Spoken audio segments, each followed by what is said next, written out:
Hello வணக்கம். இன்றைக்கி நம்ம இந்த வீடியோவில் பார்க்க போகிறது மிர்ச்சி தோசை. இது ரொம்பவே ஹாட்டு மச்சி, அந்த அளவுக்கு சூப்பராக செம்ம காரமான ஒரு தோசை தான் பார்க்க போகிறோம். சரி வாங்க வீடியோக்குள்ளே போகலாம். பட் அதுக்கெல்லாம் முன்னாடி என்னோட சேனல் நீங்கள் சப்ஸ்கிரைப் பண்ணிங்கன்னா சப்ஸ்கிரைப் பண்ணிடுங்க. மறக்காம இந்த வீடியோவை லைக் பண்ணுங்கள், ஷேர் பண்ணுங்கள், கமெண்ட் பண்ணுங்கள்.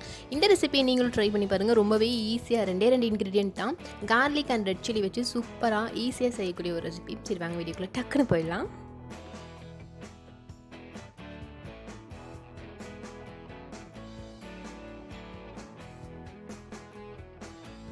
இதுக்கு தேவையான இன்க்ரீடியன்ட் என்னென்னு பார்த்தீங்கன்னா, ஃபஸ்ட்டு வந்து பூண்டு வந்து ஒரு 2 பூண்டு வந்து நல்லா வந்து அந்த தோலெல்லாம் நீக்கிட்டு மிக்சியில் போட்டுக்கலாம். மிக்ஸி ஜாரில் எடுத்து வச்சுக்கோங்க, அது உள்ள போட்டுருங்க. அடுத்ததாக வந்து வரமிளகா வந்து ஒரு 4 எடுத்துக்கோங்க. காரத்துக்கு தகுந்த மாதிரி எடுத்துக்கலாம். ஸோ 4ங்கிறதே நல்லா ஒரு எனஃப் தான், ஏன்னா அந்த அளவுக்கு காரம் நிறையா கொடுக்கும். ஸோ 4 அண்ட் பூண்டு வந்து ஒரு 10 பல் போட்டுக்கோங்க. அவ்வளோதான். இதை மிக்சியில் போட்டு நல்லா மிக்ஸ் பண்ணி எடுத்துருங்க.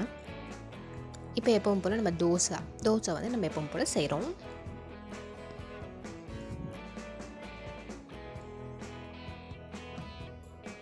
நம்ம காரத்துக்கு தகுந்த மாதிரி வந்து என்ன பண்ணுறோம்னா அந்த இதை வந்து நம்ம யூஸ் பண்ணிக்கலாம். ஸோ 2 டீஸ்பூன் இல்லை 3 டீஸ்பூன் அளவுக்கு மட்டும் நீங்கள் எடுத்துக்கோங்க. ரொம்ப காரம் சேர்த்தோம்னா சாப்பிட முடியாது. ஸோ ஒரு 3 டீஸ்பூன் அளவுக்கு எடுத்துக்கோங்க. நல்லா வந்து ஸ்ப்ரெட் பண்ணி விட்டுட்டோம்னா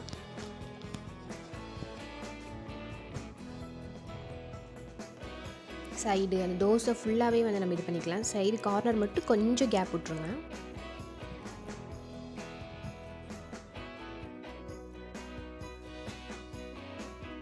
இதை வந்து நம்ம திருப்பிலாம் போடக்கூடாது. அப்படி போட்டோம்னா அது தோசைக்கல்ல அந்த சட்னி மாதிரி இருக்கிறது வந்து ஒட்டிக்கும். ஸோ வந்து என்ன பண்ணுறோம்னா இது வந்து ஒரு மூடி போட்டு மூடி வச்சுருங்க. எண்ணெய் இல்லைன்னா நெய் 2ல் எது வேணால் ஊற்றிக்கலாம்.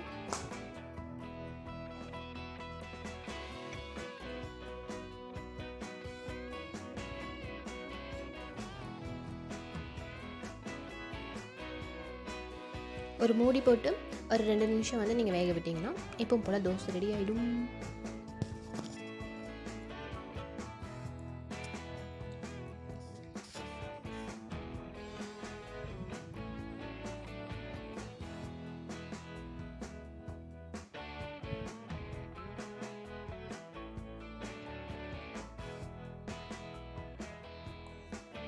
இந்த தோசைக்கு வந்து தேங்காய் சட்னி செம்மையாக இருக்கும். அப்படி இல்லைனா வெங்காய சட்னி வச்சு சாப்பிட்டோம்னா சூப்பராக இருக்கும். ஸோ மறக்காமல் இந்த ரெசிபி நீங்களும் ட்ரை பண்ணி பாருங்கள். ரொம்பவே ஈஸியான ஒரு இன்க்ரீடியன்ட் தான்.